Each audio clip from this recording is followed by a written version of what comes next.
This week's parasha starts off, Atem nitzavim hayom kulechem lefnei Adonai Elohechem rashechem shiftechem ziknechem v'shotrechem kol ish Yisrael.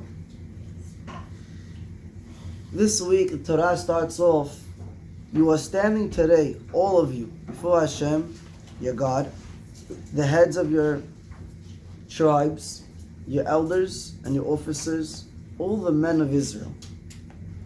Tapechem neshechem v'gerecha asher bekerev machanecha mechotev etzecha ad shoev memecha. Then the Torah specifies also your small children, your women, and your who's in the midst of your camp, from those that chop wood to those that draw your water. And it's very interesting, this week's parasha, we discuss the inyan of Atem Nitzavim, that you're standing today. What are we standing today for?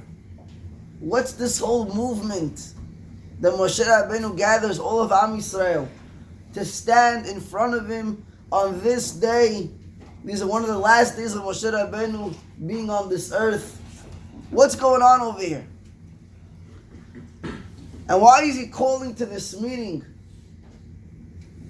all the heads of the tribes, the elders, the officers, the skenim, every single one of Am Yisrael, to the point where even those that chop wood and those that dwell water, even they have to come to the meeting. What type of meeting is this? So Rashi explains, Moshe Rabbeinu was bringing all of Am Yisrael for a peace treaty. Why did he have to make this peace treaty? What was going on? What was wrong until now? So Rashi explains to us that last week's parasha, at the end, Parashat Kitavo, the Torah counts 98 kilalot, 98 curses of a man who doesn't go in the path of God. 98 kilalot. Could you imagine? You come late every day to work for a full week straight.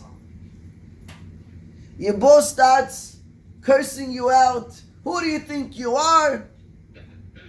What do you think this is? You think it's a shtibel over here, you come whenever you want?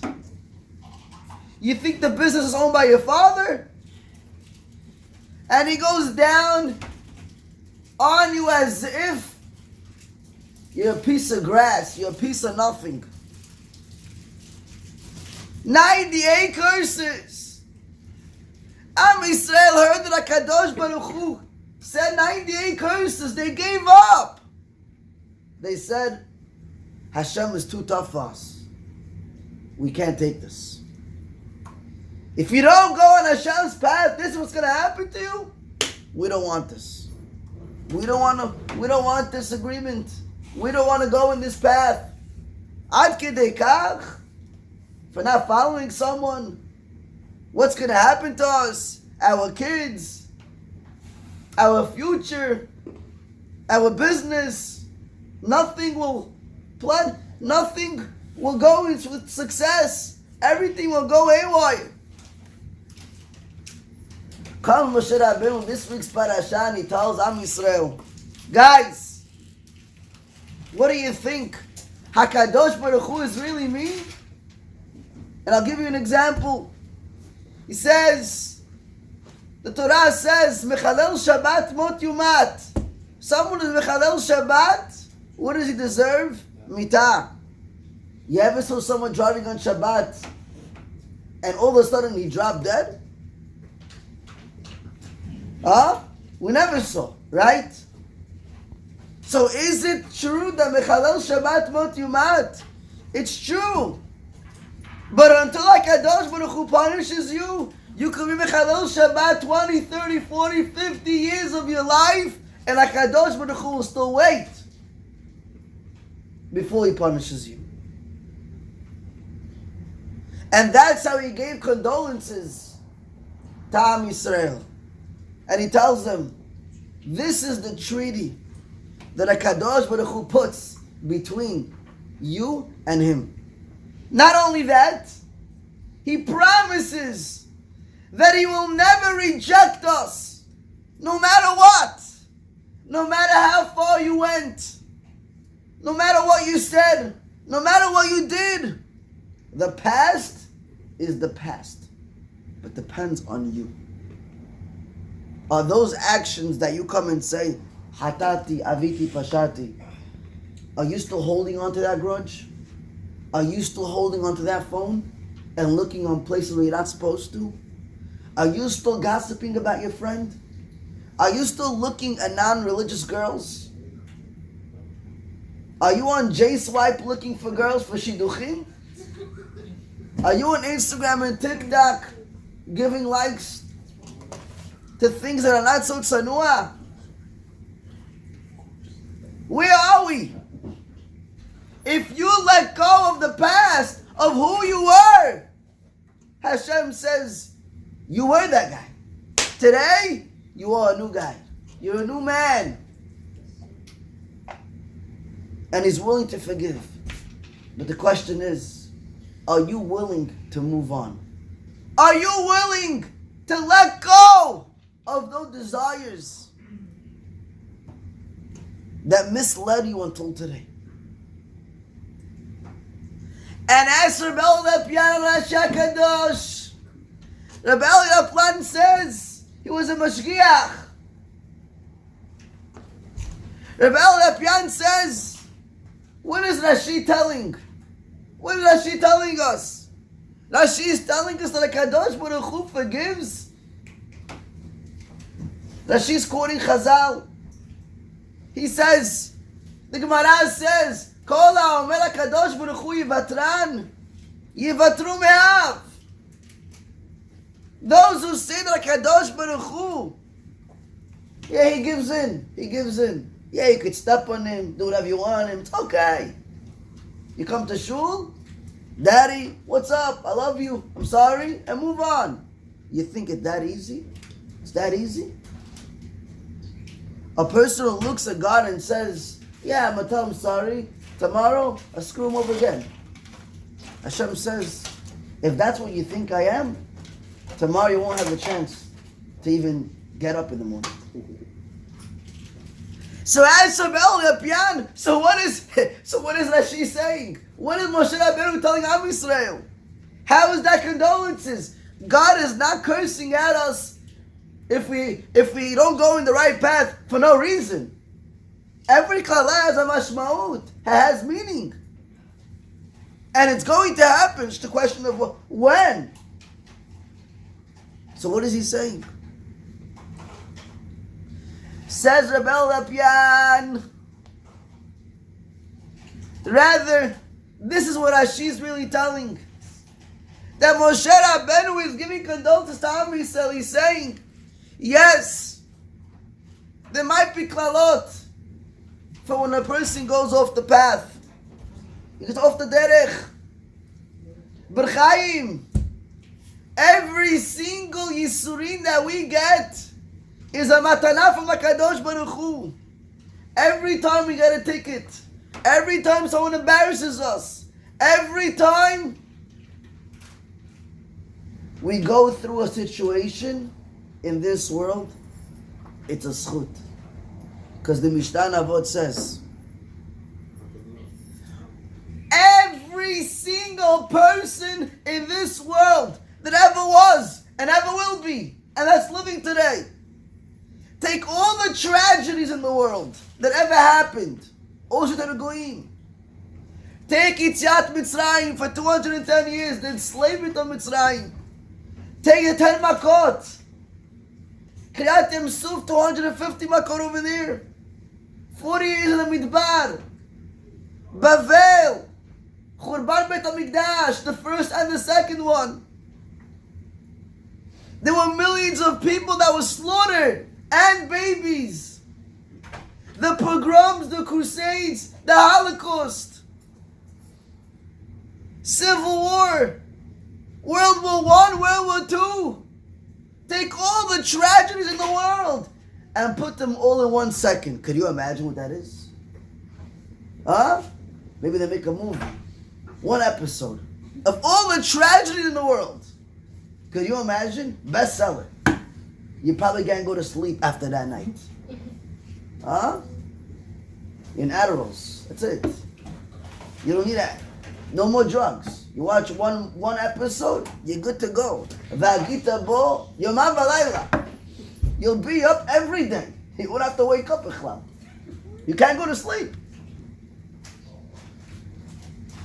Says the Mishnah in Avot, all that is not even 1 second in Gehinnom. Can you imagine? You can't imagine. But let's try to imagine the worst things that are possible times 1,000,000,000. It's still not even passing by Gehinnom. Not going into Gehinnom, just passing by. So says Reb El Lepian, Moshe Rabbeinu is giving condolences to Am Yisrael. He's telling them, listen, you go through tzarot in this world, you're cleansing yourself in this world, so the next world, Olam Haba, you don't have to go to Gehinnom. So it's chesed. The pain that we go in this world is chesed. It's a gift. It's a bargain.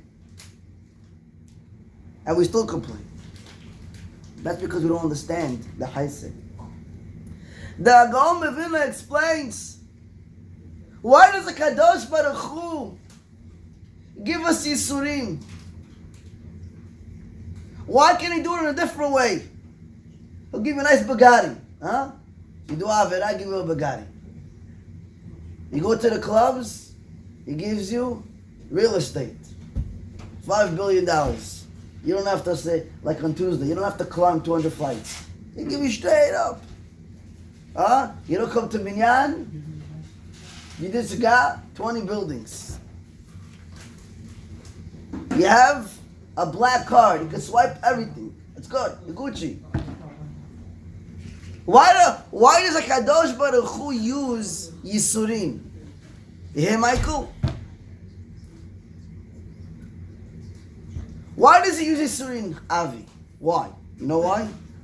Says the Gaon Mevilna, when a person wants to plow his field, when a person wants to plant on his field, how do you plant a field?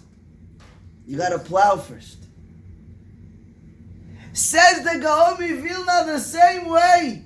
When you want a person to go on the right path, you know what you got to do? You got to plow through his hearts. You have to plow through their heart. How do you plow through a person's heart? A little Yisurim. You turn on the flames. You see what's going on. You open the pot over here and there, you stir it. A little Yisurim, a little bills over here. A little accident over there. A ticket. This one embarrassed you. This one scammed you. Through those, HaKadosh Baruch Hu is cleansing you.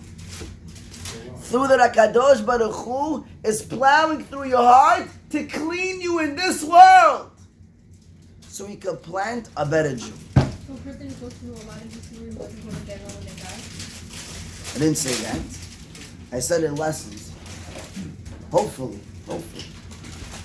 If you learn something, some people, they go through Gehinnom in this world, and it's still not enough. They're still at the Shayim, and they continue doing their... Is it possible to get cleansed for a better life? Of course. Also, I think this is only for Ben Adam Lo Makom, because Ben Adam Lo Chavor, you have to do between you and your friends, so... Either way, we didn't speak about specifically Ben Chavor Lo Makom. Either way, HaKadosh Baruch Hu gives you Yisurim, so a person should wake up. Obviously, if it's Ben Makom, it's between him and Hashem, and Al Chavero, it's also Hashem and his friend. That's it.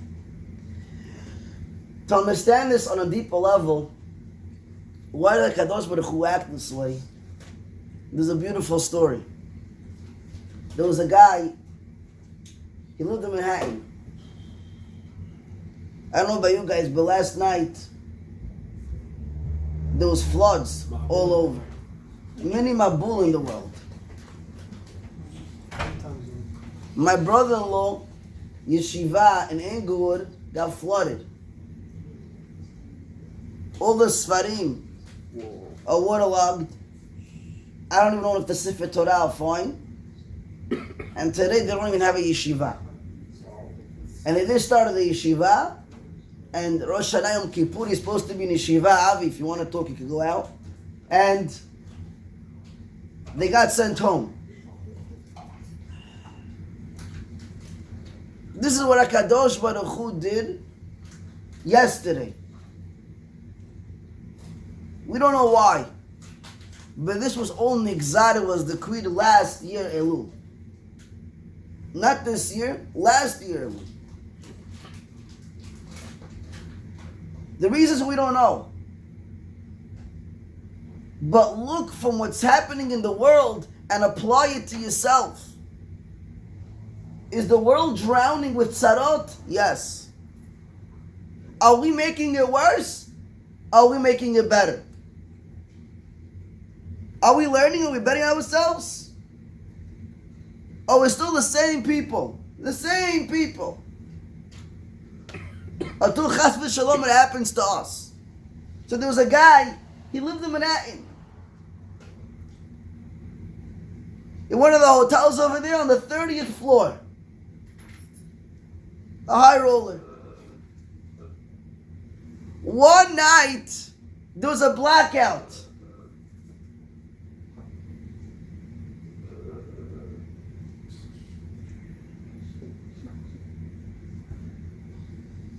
One night, there was a blackout. And what happened? The whole entire building lost power. That's it.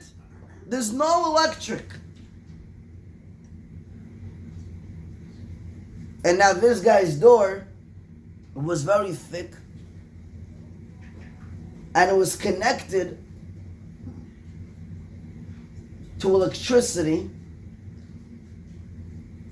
So that means one of the powerhouses over there, if you touch that door, you could get electrocuted. So he didn't touch the door.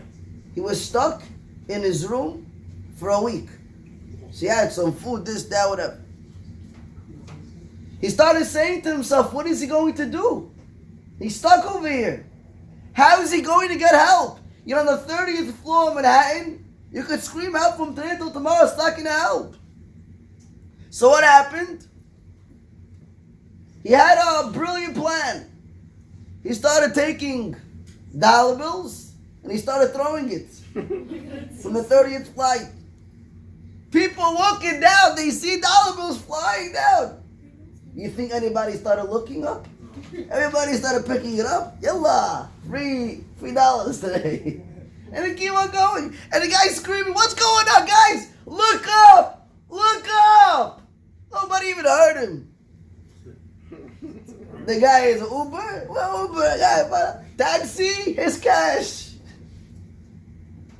Everybody's running. It's America. Everybody's running to Dunkin' Donuts, Starbucks, I don't know what. But everybody's running. The guys don't even know why he's running. He's running. Gotta catch the train. Missed off the train. He just missed the train. He has to run another half hour. So why were you running? I don't know. So what did the guy do? He said, dollar bills don't help. What did he start doing? He took something heavier. You want to kill the guy. Anyhow, he went, he took pebbles, a couple rocks, whatever he had, he started throwing. Some guy got hurt, but he moved on. He said, what's this? Okay. I mean, has a lot of people go walking. You probably know the guy hit you or something. Move on. Okay. And the guy said, people are getting hurt, they don't even realize this. That it's the guy from the guy upstairs. He got one bitch dude, he took a table, he threw it down. The table came down, and he skinned the guy. He went full into a coma. The cops start doing investigation. How did a table get in the middle of the night? What's going on? They look up. They see a guy. It's me. It's like, come on. And he's telling. Okay, they say, you know what? We got the guy. They go upstairs. They ask him. They see that he lost control. He can't get out of his house. This, that. They chopped. They break down the door. And they asked him, let me ask you a question. What's going on with you? He says, the truth, I'll tell you. I'm locked in my room for already a week.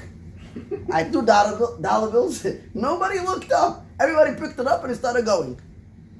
I threw other stuff. People still continued. I figured the only way to save my life is to throw something hard. Maybe he'll wake up. Says HaKadosh Baruch Hu, Hashem throws you money. What do you say? I found a good deal. I found a good deal. You don't look. Where did it come from? You woke up today in the morning, you got eyesight. Where did it come from? What do you mean? I found them. You found a nice lot, a nice building. You made $1 million. Who made that $1 million? You? Without the eyes that Hashem gave you, you wouldn't find anything. Hashem gave you fingers. He gave you fingers to text in the middle of Shiur, a joke. That's what he gave you fingers to? Or he gave you fingers maybe to open a door for someone. Maybe to call your mother, your father, your brother, your sister. How can I help you? Maybe he gave you a mouth to talk Divrei Torah, or to be quiet, to control yourself during Shiur.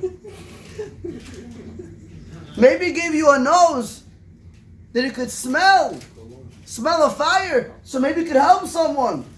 Everything that Hashem gives you, you can use it for good or for bad. But look up and ask yourself, where did it come from? And if it came from Hashem, maybe you should wake up. Hashem is private messaging you. Hashem is showing you, listen, I got you on speed dial. Wake up. But what happens? Nah, it's nothing, it's okay, it's manageable. Move on, and move on, and move on. And look what happened in the world. Look what happens in the world.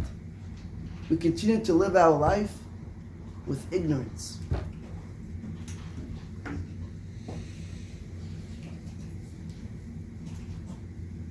What is the inyan of Nesavim?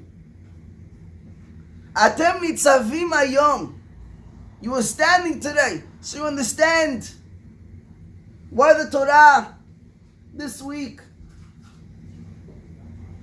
right after the Kalot, HaKadosh Baruch Hu starts off right before Rosh Hashanah, a little break from Kalot.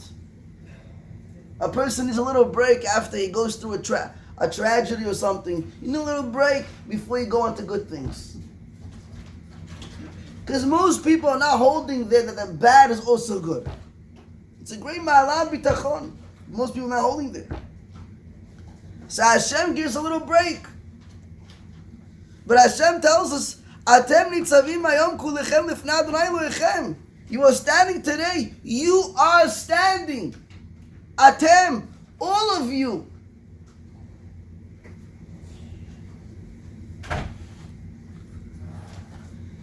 So we have to understand what's the meaning of Atem nitzavim hayom kulechem. What's the greatness of the fact that we're all standing together, the unity. So we have to know, there's a Rambam Milchot Shuvah. The Rambam Milchot Shuvah, Perek Gimel Halacha Aleph and Bet. He writes down, that on Rosh Hashanah, a person is judged after a majority of his actions.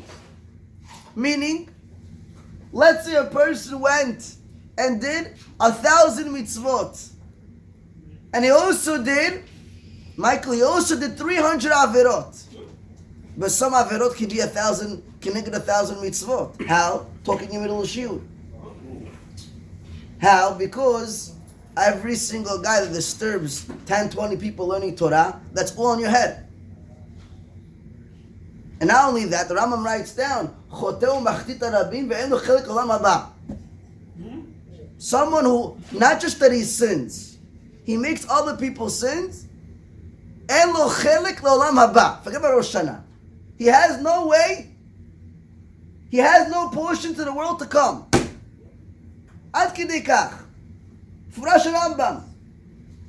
Any person in this world that causes other people to sin lost his portion in the world to come.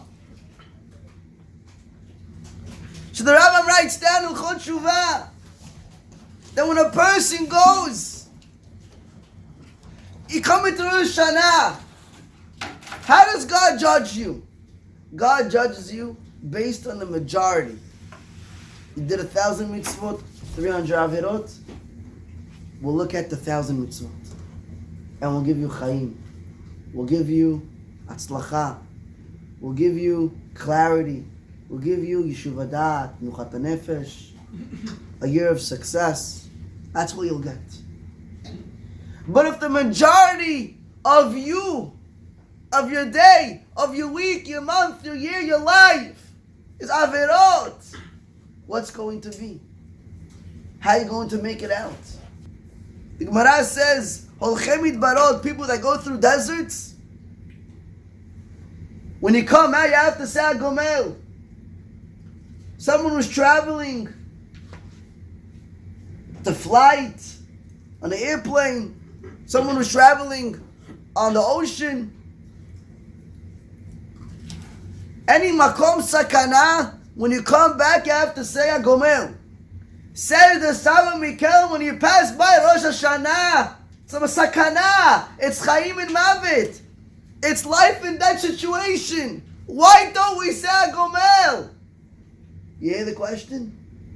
Says the Sava Mikel a beautiful answer. He says, because usually when you travel, not that you got there, you know you're safe.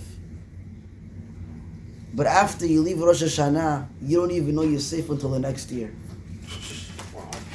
And that's why you don't say Agomel. Do we internalize that? Do we understand what that means? That Rosh Hashanah is a day that defines our whole entire year. What's going to be? You're going to get married. You're going to have kids. You're going to have two eyes that are functioning. You're going to have a mouth. You're going to have teeth. You're going to have friends. You're going to have parents. You're going to have two legs. You're going to have a heart, lungs, a brain. This is Rosh Hashanah. The day of Rosh Hashanah. When a person internalizes that, your whole Rosh Hashanah is different. Not the same day. So the Torah tells us, Atem nitzavim hayom. Today's the day Rosh Hashanah. What's hayom? What's today? Said the Ben Ishchai, today is Rosh Hashanah. If you're standing together, kulechem, Atem nitzavim hayom kulechem, together, there's a chance you're going to make it out. When you want to go on a hike in Israel, all the boys, they don't have money. All the yeshiva boys, the parents on Kolel for 30, 40 years, they don't have money to go to Luna Park or something. They don't have the money. So what do? They tell their kids, you want to go? Go on a hike. Go on a hike. So they go on a hike. All the boys, you see them been azmanim to go on a hike. It's for free. But where do they go? And how do they go? They go to the craziest places, the most dangerous places. Sakana. But who do they go with? Friends. They go with a group. You want to go to Staten Island, it's a haunted house.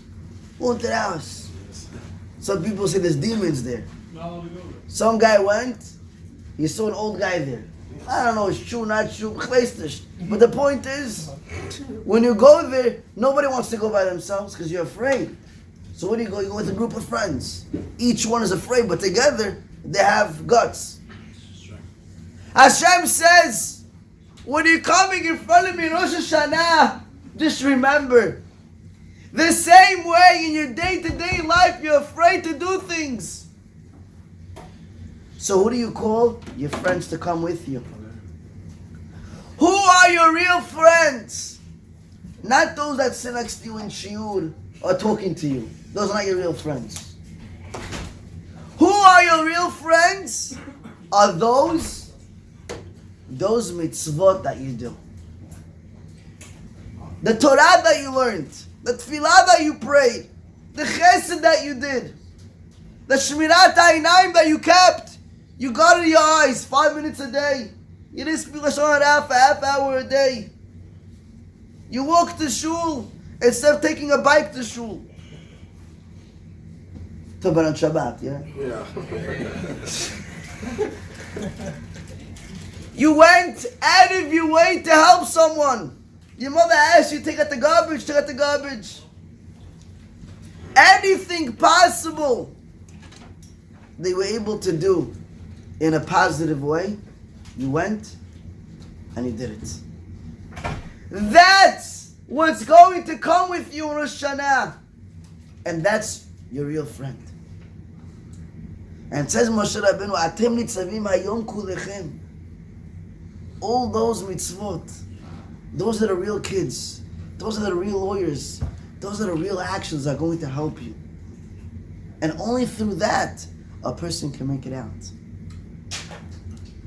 Also, we mentioned many times, today, you want to deliver a package from one city to another city. Or you want to deliver from, let's say, Jersey to Brooklyn. You want to deliver, let's say, 1,000 tomatoes. So you put it in boxes, you pop the boxes, and then what do you surround? What do you wrap it around with? Plastic. Let me ask you a question. This plastic is strong, Chaim? It's very weak. But when you surround it once, twice, 3 times, 4 times, 5 times, 10 times, then it can even be bulletproof. So the Rambam writes down in Chot Shuvah, Perek Gimel Aleph, the Rosh Hashanah, a person gets judged on most actions that he does. And the Gemara says in Masechet Brachot, in the Mishnah, in Pirkei Avot, Perek Gimel Mishnah Zayin, the 10 people that sit and learn Torah, Shechina Shora b'neim. The presence of Hashem is amongst them. And the Mishnah says, even 5 people, and even 2 people, and even 1 person that sits down and learns Torah, HaKadosh Baruch Hu's presence is amongst them. And the question is, ask the Or HaChaim HaKadosh, if one person learns Torah, HaKadosh Baruch Hu is with him. So Kal Vachomer, if there's 10 people, the Shekhinah is with them also. So why is the Gemara, why is the Mishnah Avot saying 10 people the Shekhinah is with them, 5 people the Shekhinah is with them? What's the point? Says the Or HaChaim HaKadosh that when there's 10 people sitting and learning Torah, it's a different Shekhinah. It's a greater part of the Shekhinah. It's a greater light. It's a greater moment of learning Torah. It's like lahavdil. A person wants to play. He wants to play a game. A 1-on-1 in basketball is not the funnest part. When you have a 3-on-3, a 4-on-4, a 5-on-5, that's a real game. A 1-on-1 is not, yes, you could play. Yeah, of course. You could enjoy yourself if you start walking around, taking shots, stuff like that. But if you want to play a legit game, you want to have fun, you want to sweat, you want to gain the most of, so that you have a 5-on-5, you have a legit game. Lavdil, when a person sits and learns Torah, yes, by himself, Hashem is with him, Hashem is going to bless him. But the more people that are with you, the more people that are learning together, the greater the Torah will be. The greater the Shekhinah. The greater the environment will be a lot stronger, a lot greater. Oh, it's a whole different learning. Not the same at all.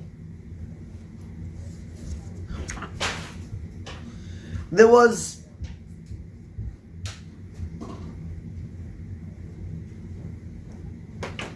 and that's what the Torah means.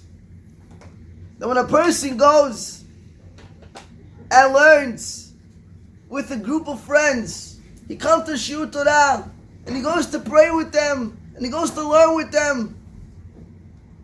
The more people that you come, you bring a friend, you bring two, you bring three to learn Shiur Torah, to go do chesed, or whatever it is, the more you do, the greater the mitzvah is, the greater the zchut is. And that's why, before Rosh Hashanah, the Inyan, a person comes to shul, a person comes to learn Torah, he comes to Yom Adin. How does he come?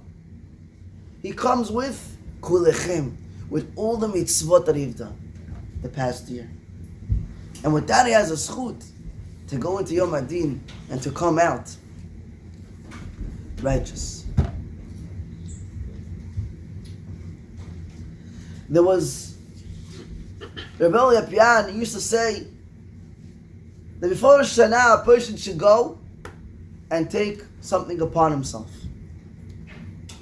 It doesn't have to be something big, something hard, something small that he could hold on to it for the whole entire year. Whether it's not to talk in Shiur, whether it's not to smile to another guy in Shiur to cause more bitul Torah. Maybe to focus more in learning. Maybe when you're learning, you're more serious. Maybe when you pray, you look in the Siddur, you're not looking elsewhere. Maybe Bekata Mazon, you actually understand what you're saying. You're not like the other guy just reading it, skim through it. Maybe when you come out of the bathroom, while you're standing, to Siddur, or from the pamphlet, or from the sign. All these things, it can be big and it can be small. Whatever it is, whatever it is that you take upon yourself, hold on to it. Be strong about it. Be persistent. Take it with you for the whole entire year. There was a woman. She was already 30 years old. She wasn't married. And she went to her rabbi. And she spoke to him and she told him, Rabbi, what am I going to do? I'm already 30 years old. I'm not married. I did all the skulot. I woke up early, Perek Shirah. I read Tehillim, Tikkun HaKlali. I even put a red ribbon. I did all the skulot. I have nana. I can make a salad from all the stuff that I have. I did all the skulot in the world. Well, what's left? What could I do already? I want to get married. You know, up until now I was in the 20s. So even though I went up with the digits, 8, 9, but I still looked at the 2. I was still within it from 10 to 20. From 11, 12, not 12, from 20 to 30. I was in that age. So I still felt, I'm not that old. But now I'm already 3-0 is a whole different game. All my friends are already married. They all have kids. So they're going to make a bar mitzvah or a bar mitzvah to the kids. Now I'm still stuck. Can you imagine what a feeling that is? Your friends in the same class. They have kids, 12, 13, 5, 6 kids already. And you didn't even get married. You didn't even start your life. She tells her, Rabbi, what do I do? I'm stuck. I feel like I can't do it anymore. He tells her, I really feel bad, but maybe there's one thing you could do. There's a Meshgiach, Rebbe Lepian, he says, before Yom Adin, before Rosh Hashanah, a person should take upon himself one Kabbalah, one good deed, whatever it is. Maybe schut that, you'll actually go and get married this year. She says, you know, Rabbi, I'm going to take upon myself a half hour every day to learn Musar. On Yirat Shamayim. I'm working on my closeness to God. Every day for a half hour. Okay?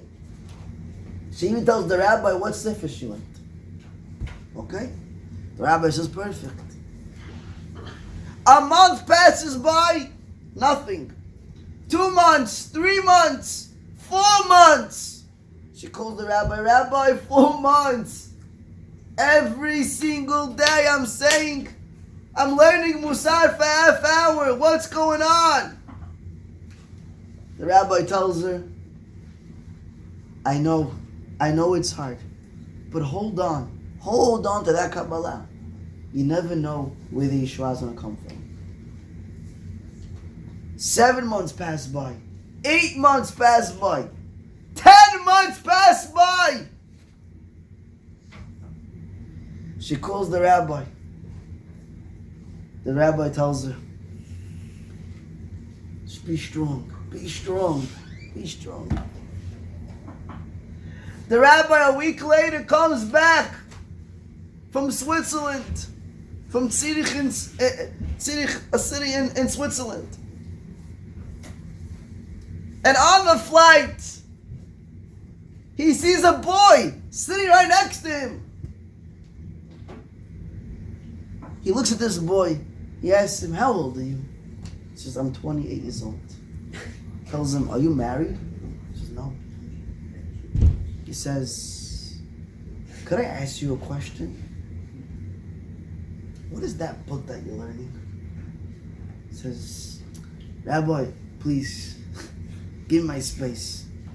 Give me my space. The rabbi's thinking in his brain, this is the same book that the girl that spoke to me is learning already a half hour a day for 10 months straight. It can't be that God put me a boy on the way back from Switzerland to sit right next to me, 28 years old. He's still single.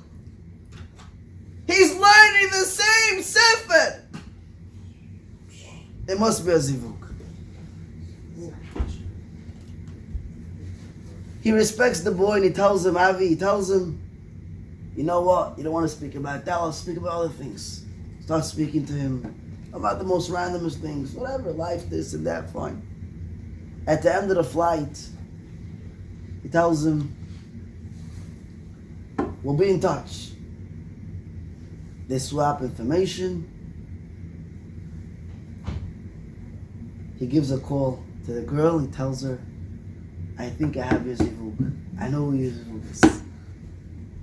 She says, Rabbi, it's not a movie yet. What's going on?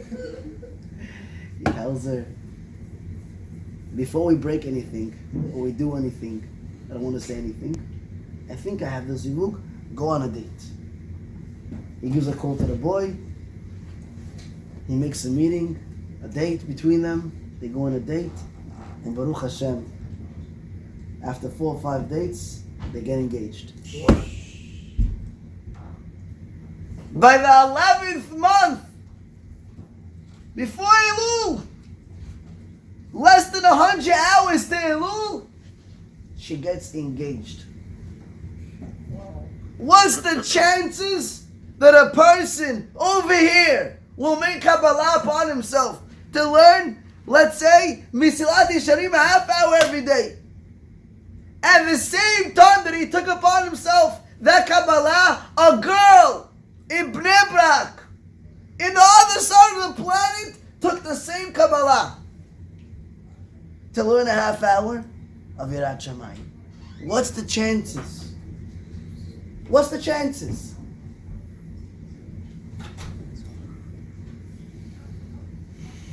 But that is the koach of a Jew who takes upon himself one little thing, and God already connects everything for him. And that's why it's so important. Everybody has his Elul. The Torah starts off with Rashechem, the head of the tribes. It goes to Zekenim, Shotrim, Kol Ish Yisrael, and then it goes down to those who chop wood. You would think you're making a meeting. If you invite the president, you're not going to invite the guy that's the mechanic, right? Two different meetings. Over here the Torah tells us, Hashem tells Moshe, we're making a meeting, I want you to invite everyone. And the question is, why is Moshe Rabbeinu gathering everyone? And the answer is that a person should not say, he shouldn't say, what am I? Who am I? It's not possible. This thing is impossible for me to be Choser B'Tshuvah, for me to go in the ways of the Torah. It's impossible. Rabbi Yisrael Salante told his Talmid, Rabbi Naftali Amsterdam. Rabbi Naftali asked Rabbi Yisrael Salante, he told him, Rabbi, if I had the head, if I had the brain of the Shagas Aryeh, who finished Shas 1,000 times, and I had the heart of the Yesod V'Shorosh Avodah, and I had the character traits of Shiur B'Sol Salante, then you know what I would be? You know what I would be? You know who you would be? You wouldn't be yourself. That's you wouldn't be. Says Rabbi Yisrael, you are who you are because Hashem wants you to be that. And if you're someone else, if you are acting like someone else, Hashem doesn't want that. If Hashem wanted that, He wouldn't bring it to this world. He has one. He doesn't need a replica. Rabbi Zusha once said, Rabbi Zusha Manpuli, he once said, in Shamayim, they're not going to have a claim to me, telling me, Rabbi Zusha, why weren't you like Avraham Avinu? Rather, you know what they're going to say? Rabbi Zusha, why weren't you Rabbi Zusha? Avi, why weren't you Avi? Or Moshe, why weren't you Moshe? That's the Tana is going to come with us. Because every single person at the end of the day, he knows his flaws. He knows what he has to work on. People think life's a joke. Crack a joke over here, crack another joke over there. They don't realize. Rosh Hashanah's around the corner. It's around the corner. All these jokes are going to backfire on you. You make a joke of someone, Hashem's going to make a joke out of you. People think it's very light. It's very light. Everything is Gucci. Everything is fine. I could talk this about this guy. I could talk that about this guy. I can use my phone during Shiur. Everything is fine. Everything is fine. Hashem says, when you talk to me, I'm supposed to use my phone. And then when you go through tzarot, don't talk to me. Don't talk to me. Don't ask me why I'm going through this tragedy. Because you brought it upon yourself. One of the Rebbeim came to the Staypla Kadosh and he told him, Rabbi, I have a bachur in the yeshiva. He doesn't see bracha in his learning. He doesn't see much success in his learning. What's going to be? So the Staypler goes over to him and he tells him, I want to speak to that boy. He goes and he asks the boy, what's your name? He says, my name? David. He says, David, I want to ask you a question. Before you came to yeshiva, did you know how to learn a Mishnah? He says, yes. Before you came to the yeshiva, did you know how to learn Gemara? He says, no. And now that you came to the yeshiva, you know how to learn Gemara? He says, yes. He says, Tosfot? He says, that I don't know how to learn.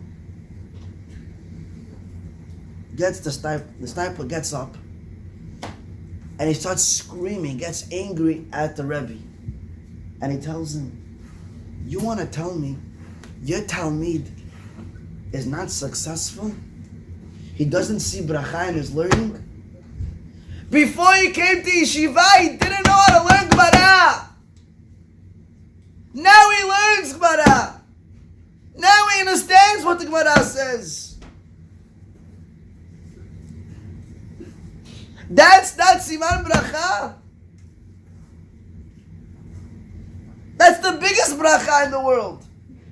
Some people, you talk to them, they're brick walls. They don't understand anything. The dumbest people in the world. And that's not even Gemara. It's a little hint that you tell them. And they're still joking. And they're cracking up. People have hearts out of stone. Cruel people. Vicious. Over here you have a guy learning Gemara. He understands Gemara. That's not an accomplishment. That's the greatest accomplishment. Anything that a person learns in his life, whether it's Gemara, whether it's Mishnah, whether it's Musar, whether it's Parashat, Shiur, whatever it is, anything, it's an accomplishment. In Shamayim, it's gold, it's silver, it's gems. Every second of learning Torah is gems. Let's start with the Rav of Galinsky. When you go and give a drasha, wherever you go, make sure you make this clear to people. That everything, every second of learning Torah is netzach netzachim. It's ever-ending sachar. Every second a person learns Torah, he builds himself a world that only he could enter. Nobody else could enter.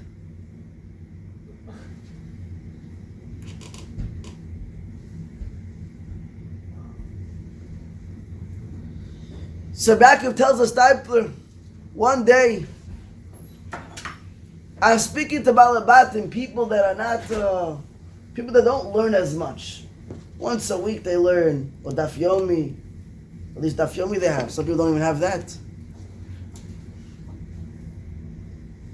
And what do I tell them? They tell me, listen, Elul in the yeshiva was Elul. Today Elul outside in the world. People are still walking around. People barely wear tzitzit. People were barely put on tefillin today. People barely come to shul. Shabbat, they're sleeping 24 hours. What do I tell them? He says, even to them, you have to tell them that every mitzvah that they do is shamayim v'aretz. It's a kochav, it's a star. It's greatness. Once the Rebbe Linsky came to a group of people, he told them the king was getting married. So he invited all the animals, all the chashuv animals, the jaguar, the tiger, the giraffes, the elephants. So along the guests came an uninvited guest. Who was that? A mouse. The mouse came. He tells him, Mazal Tov to the king. The king tells him, excuse me? Did I invite you over here? He says, I know you didn't invite me, but I came with an important message. He says, what's the message? He says, My Highness, my dear king, I want to tell you something. Before I got married, I was also a king. Now that I got married, I turned to a mouse. What? Says Rebecca Galinsky. When you were in yeshiva, Elul was Elul. When your rabbi spoke to you, you understood stuff. Now that you're out of the yeshiva, now that a person doesn't learn as much, doesn't pray with seriousness, doesn't connect to anything. So now, it's very hard. It's not easy. It's very hard to start learning, to start praying, to understand what you're saying. It's very hard. But at the end of the day, a person has to realize that when you sit and learn, when you come to Shiur Torah, whatever you're doing, Hashem appreciates that. And Hashem loves that. And Hashem acknowledges that. But a person has to know that this is my job in this world. That I have to go and do whatever I'm able to do. The Gemara says in Menachot, Tzadik Tet Amud Bet, V'agita v'yomam v'alayla, a person has to learn day and night. Some people have Perek Echad Arvit, Perek Shacharit. Some people learn something in the morning, something at night. That's their V'agita v'yomam v'alayla. Everybody has on his own level. What is V'agita v'yomam v'alayla? Everybody has their own pekalach, their own baggage. Everybody has their own problems. But with that you come and you do your mitzvot, you learn Torah, you pray. With that, you can accomplish something in this world. The Midrash says, Yakut Shimoni, Melachim Perek Aleph, Pasuk Vav. The Rabbi Chaynam ben Dosa, he saw all the people in the town. Yosef. He saw all the people in this town. What were they doing? They were all bringing korbanot to Yerushalayim. Everybody was bringing a sacrifice. And Rabbi Chaynam ben Dosa was saying, what's with me? The Gemara says, in Ta'anit Chav Gimel Amud Bet, the Gemara says, Rabbi Chaynam was so poor, he didn't have any money. The Gemara says, the whole entire world lives only because of Rabbi Hanina ben Dosa. And Rabbi Hanina ben Dosa, what does he live on? Kav Haruvin. Kav Haruvin. You know what's a Haruv? Carobs. You know what carobs are? The Gemara says the carobs, they slice up your stomach. That's how hard they are. You can break your teeth before you break one. And that's what Rabbi Chaynam ben Dosa would eat. That's also what Rabbi Shimon Bar Yochai would eat also for 13 years. To plow through your heart. When you work and you plow through your guf, you mizakech tachomer, you refine the physicality of you in this world, then your spirituality becomes a refined spirituality. You become closer to HaKadosh Baruch Hu. Not that you literally are slicing your body. I mean, you're minimizing your tanugim in this world. You can make yourself suffer? Yes, you can make yourself suffer. In that sense. Lafich, when you watch a movie, it's more suffer. And when you talk in Shiur, you also more suffer. And when you walk out of Shiur, it's also more suffer. But at the end of the day, all these things are a lot worse. That we do. We eat carrots, I have a question. At the end of the day, says the Gemara, Rabbi Chaynam ben Dosa, he was so poor. He was so poor. At the end of the day, what happened? He asked himself, what's going to be with me? Everyone's bringing korbanot to Yerushalayim. And what do I have to bring? I want to bring carobs. What am I going to bring? The Kohanim are going to eat carobs? They're going to throw it on me. And I don't know if you want to suffer, I should also suffer with you. Together, kulechem, right? He said, no. You know what he said? He said, I'm going to go and chisel a nice stone for Yerushalayim. So he went. He took out an hour of his day to go stop learning for an hour, all for Hashem. He started chiseling a stone. But then he said, 1 second, hey, I can't pick up the stone myself. So he hired 5 people to go. But he told him, listen, we have to pick it up for you, but we're going to do it. But you have to pay us money, and we want you to work with us. Listen to this. Says the Akuchi money. They all picked it up together, and in 1 second, they got to Yerushalayim. Nes, a miracle happened. They put it down.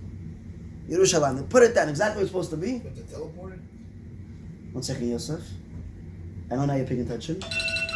And what happened? He goes, and what happens? He looks in his pocket, he's about to pay them. The guy's vanished. They also teleported. The guy's vanished. So he went to the Kohanim, he says, what do I do? They told him, Becheskat Malachim. They're probably angels from Shamayim.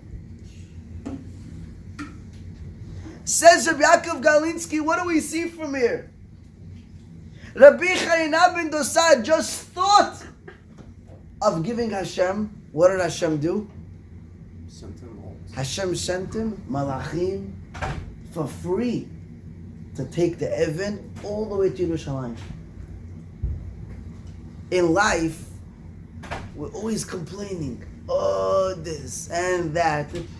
What are you complaining about? What are you complaining about? You got a ticket? You went to shul, you got a ticket? Say thank you. You have a car to get a ticket. Some people are walking in the snow, in the rain. Today, some people don't have cars. After yesterday's hurricane, they lost the car. That's it. She told me insurance. But until the insurance comes and this and that, go prove it and this. 2 years later, Delta came. Even the cars got corona. And what are you going to do? What are you going to do? Before we go and complain, we should look on what we have. Look on the positive. Look at the positive. Look at the half a cup that's filled.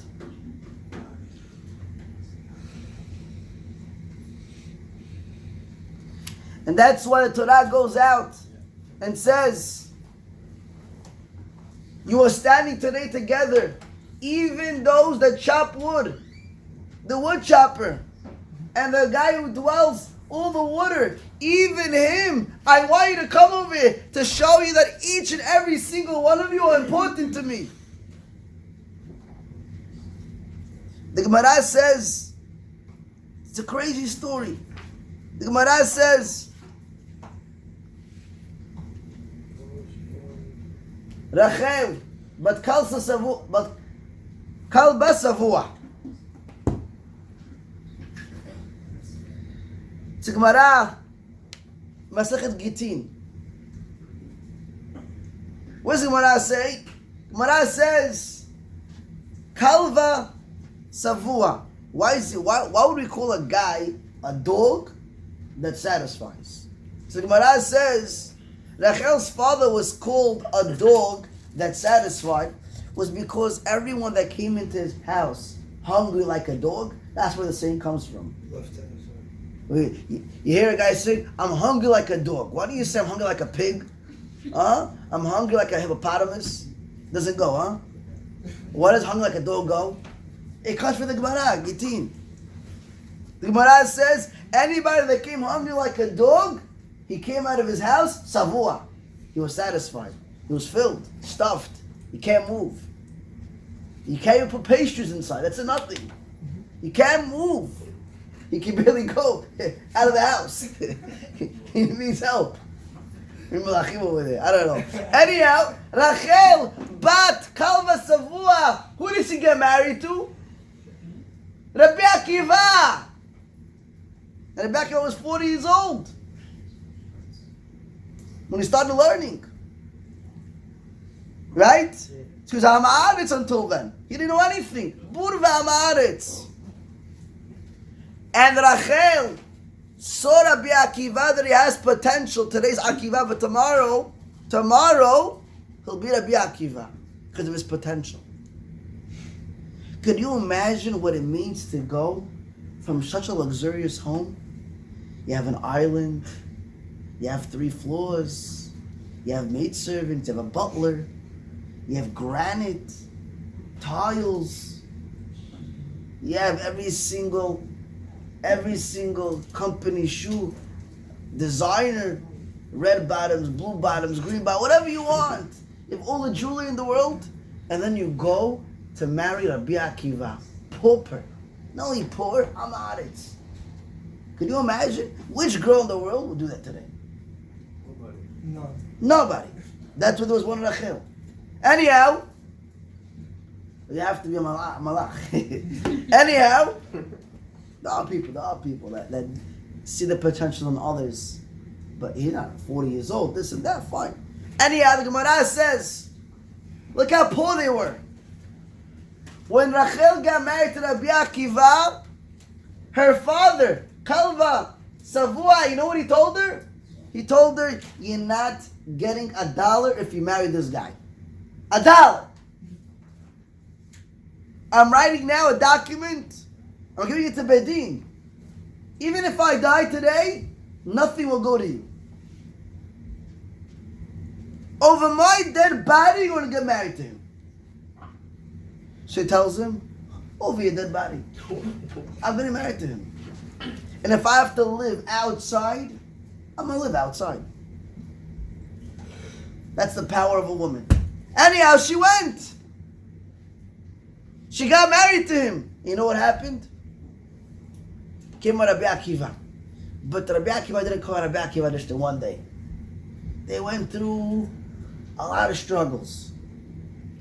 If we think a ticket or points or an accident is bad, we don't even know the beginning of what pain is. The Gemara says that they were so poor that they had no showers, no bathrooms. The only thing they had was straw. You know what straw is? You know what the cows eat? Straw? That's what they had. That's it. In order to cover them in the winter. Right? Either it's too hot or in the winter, in the summer, they had straw to cover them. That's it. Where they live? Outside where they live, in some hut or something. I don't know. Anyhow, how do you go and give condolences to Rabbi Akiva and his wife, Rachel? Rachel went from everything to nothing, and Rabbi Akiva is living outside when he knows his father-in-law is a billionaire, a gazillionaire, he doesn't give him $1. You know what that means? You know what type of pain that is? Anyhow, what happened? Akadosh Baruch Hu sent down Eliyahu Navi from Shamayim as a human, a regular human, in the form of a human. And Eliyahu Navi came and knocked on the door of the hut. And he tells them, I just got married. And Baruch Hashem, we had a baby boy. We're so poor, we don't even have straw to cover the baby. And I see, Baruch Hashem, you have straw. You have straw, not coleslaw, you have straw. So could we have a little straw? Rabbi Akiva tells his wife, they're even worse than us. There's people worse than us. They went and they gave him the straw. What are they left with? Half a piece of straw. I don't know, whatever. But at the end of the day, that was the nechama of Rabbi Akiva and Rachel. But they were happy. You know why they were happy? Because they realized their life in this world is just a pathway to the next world. They were still able to learn Torah. They were still able to keep the mitzvot. Because they focused on the good. They focused on the positive. They're still alive. They're able to have kids. They're able to learn Torah. They're able to pass the Torah to the next generation. And that's how Rabbi Akiva had a yeshiva of 24,000 students. No yeshiva in the world today has 24,000 students. I don't even think a college has, huh? University has? No. 24,000 students. Can you imagine what breakfast costs? Huh? And if the boys are a little obese today, like today in America, everybody weighs 200 pounds overweight. Anyhow, how many eggs are you gonna have to make? How many omelets? How many Rice Krispies boxes are you gonna have to buy in bulk, huh? You get some plastic wrappers from Chaim, will tell you how much.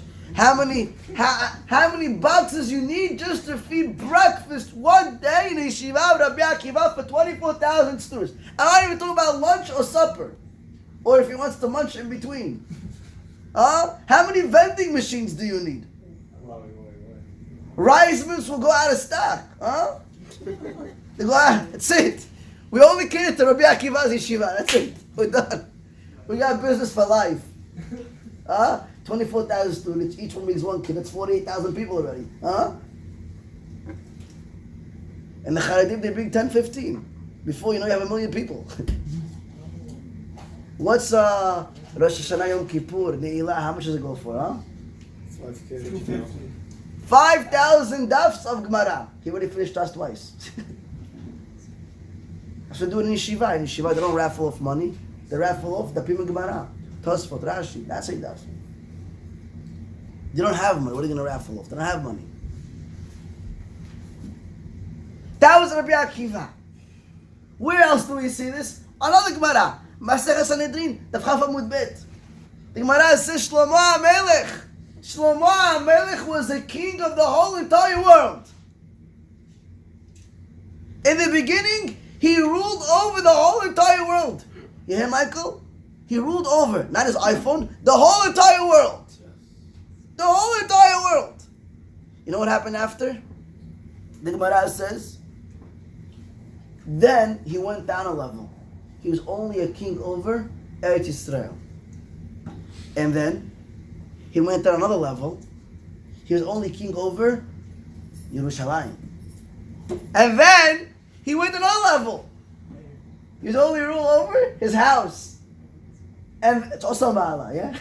And then after what happened, he only ruled over his bed. And after that, his cane. That's it. And the Gemara says, Shlomo HaMelech was still happy. Today a person has a cane. It can be his belt, whatever. At the end of the day, he has a cane, he has a bed, he has a car, he has a house, he has stock markets, this booming, this, that. He has everything. He's still not happy. I'm going to ask you a question. Why was Shlomo HaMelech happy? He lost everything. Why are you happy? I'll tell you why. The Gemara says, Malach. He conquered. A melech, what's a melech? King. Melech is composed of 3 letters. Mem, Lamed, Chaf. What's Mem? Moach. Right. What's Lamed? Lev, your heart. And what is Chaf? Kilayot. Vessels. Your arteries. The Gemara says the Kilayot Yoatzot. The Kilayot, the person's arteries, there's 2, there's the left and the right. There's a question of which one does what, which. But anyhow, that's one day we'll get into it. A person has. Supposed to mean by the kilayot? You have 2 arteries. What does it mean by the kilayot? Like Kilayot, right? You want to say kilayah? It says kilayot. There's 2 plural. You're saying there's 2, like you just said that. Yeah, there's 2 arteries. There's 2. There's reasons. Yeah, whatever. One the whole thing, but like, is it one's like kind of like represents bad? Well, it's already Kabbalah. This that we're not gonna get into that. Anyhow, kilayot, there's arteries. What do the kilayot do? The Gemara says kilayot miyatzot. They discuss between themselves what we're going to do. The lev, the heart, is chomed. The lev says, you guys don't pay attention, but all your conversations that you have on an iPhone, it's really not your iPhone. You're just a puppet. You're a robot. Who you're a robot of? Your desires. And whose your desires are a robot of? Your inner parts. Your kilayot, your lev, and your moach.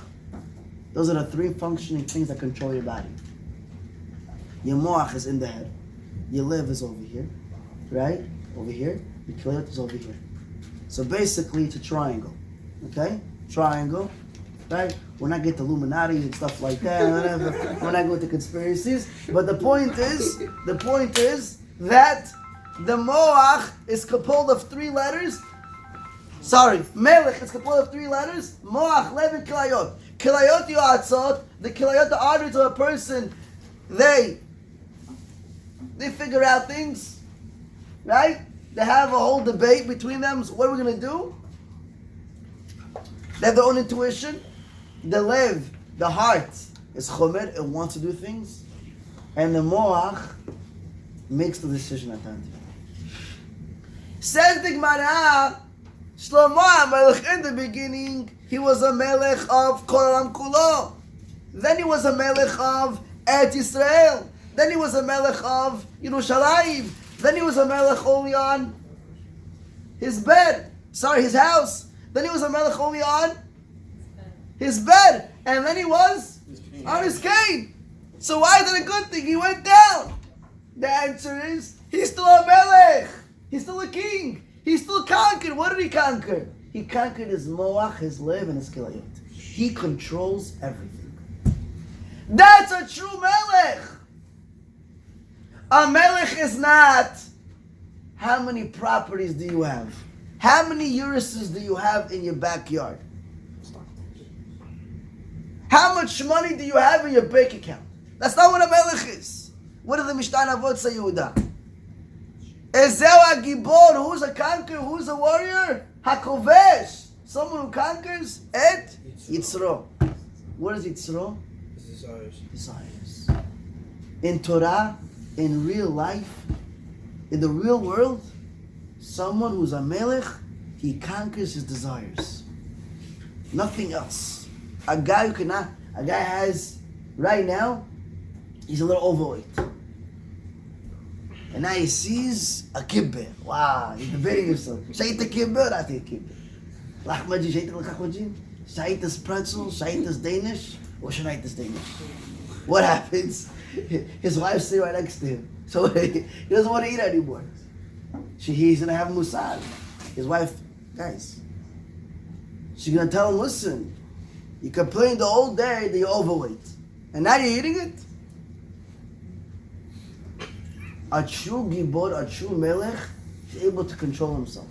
Able to say, I'm not going to eat it. That's it. I'm done. You're not going to tell me what to do. Yes, this kibbeh is not going to tell me what to do. It sounds funny. The kibbeh is telling you what to do. But the truth is, we all listen to the kibbeh. You're looking, where's the hummus? Not the kibbeh. Where's the hummus? Where's the techina? I want the schug. And we become a slave to our desires. Whether it's the iPhone, whether it's the computer, whether it is looking on the internet on the most random. How do you make coconut juice? What do you care about making coconut juice? What's it got to do with you? It's a profession? How do they manufacture tomato sauce? How do they make tomato sauce? All of a sudden, the guy, he wants to learn a shiur on YouTube for a half hour how to make tomato sauce. What does it have to do with you?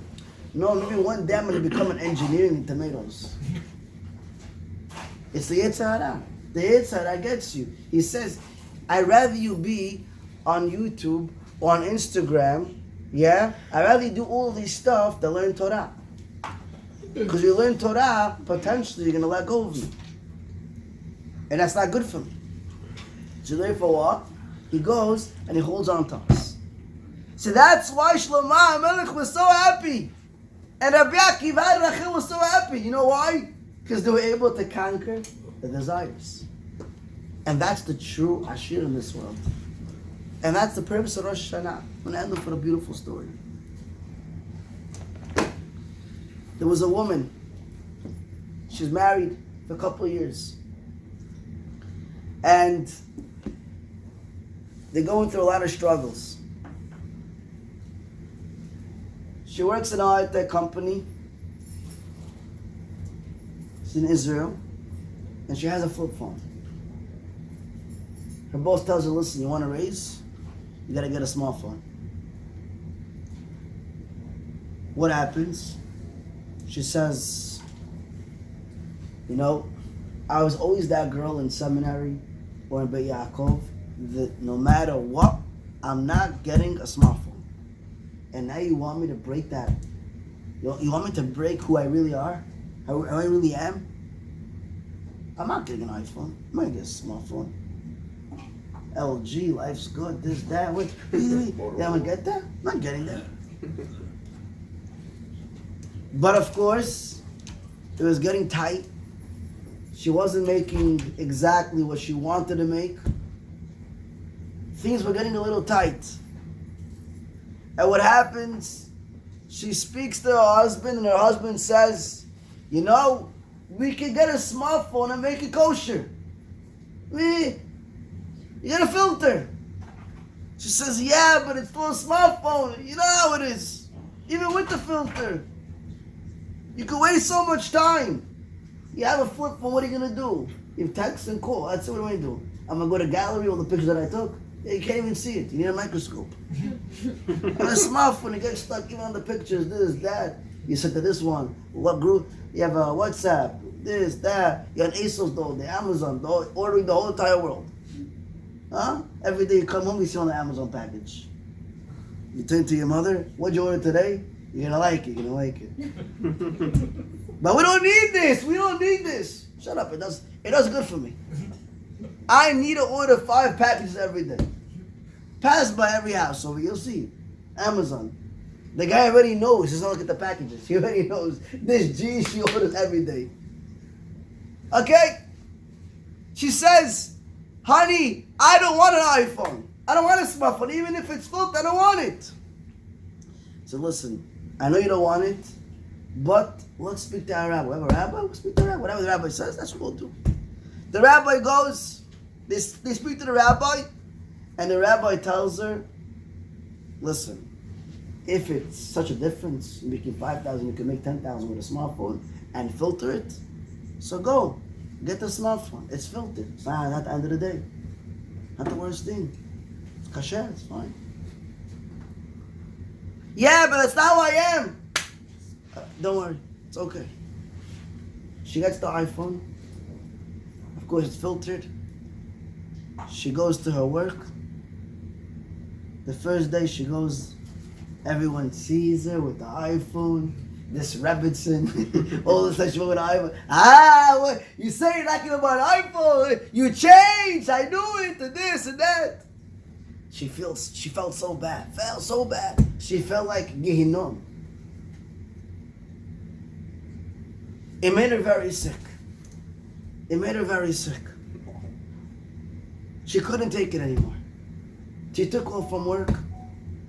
She got very sick to the point where she said, I knew that I shouldn't got it.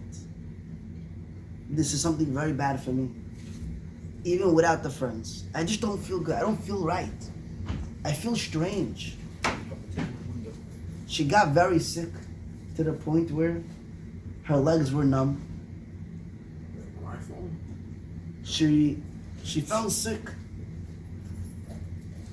And better that than your neshama falling sick, huh? Anyhow, she felt very sick. And now even if she wanted to go to work, she couldn't go to work. Her husband sees that, this is the matzav. He says, the rabbi said it's okay. But she doesn't feel well. What are you going to do? The girl makes a cheshbon nefesh. The woman makes a cheshbon nefesh. She says, one second. It doesn't make sense. I'm tsanua. I don't want to speak lashon hara. I don't do averot. Yeah, I fall here and there, we mess up here and there, but overall, I'm not a bad person. There's not one person that can tell you something bad about me. So, why am I sick? She said to herself, it must be because of this smartphone, even though it's filtered. She said, you know what? If that's what it is, I'm taking this iPhone and throwing it into the garbage. She took it and threw it into the garbage. The next day, she got up out of bed as if nothing happened. She came to work. She told the boss, "Boss, I know you wanted me to have a smartphone, and even though it's kosher and this and that, but I decided that if you want me to work here, I'm not working with a smartphone." The guy was so overwhelmed to see her walking on two as if like nothing happened. He said, "Just yesterday you told me you were sick. You don't feel well. You can't move." So I said, "You know what? She's sick. iPhone, no iPhone. Push it off." But he saw that right at that moment, she came to work. From one day she was sick to the next day she's healthy, as if nothing happened. A Kabbalah that a person takes upon himself. The Kabbalah that a person takes upon himself is able to change his whole entire world. Flip it in and out. Flip it all around. All because of the Kabbalah you need. And that's why Rosh Hashanah is called Rosh Hashanah. Because just like when you have a head, what controls your body? Your head controls most of the body. The head that controls your body is the actions and the Kabbalot that you take in the beginning of the year. And those Kabbalot that you take upon yourself in the beginning of the year, that's what are with you. That's what changes your whole entire world, your whole entire life. From bad to good. Zat Hashem, when we take these lessons of doing it together, coming to Shiur, being more guys, being more serious, even when we come to Shiur, learn Torah together with unity, with the mitzvot, and the kabbalah that we take upon us, and the Kadosh Baruch Hu give us a kativah v'chatima tova. Amen.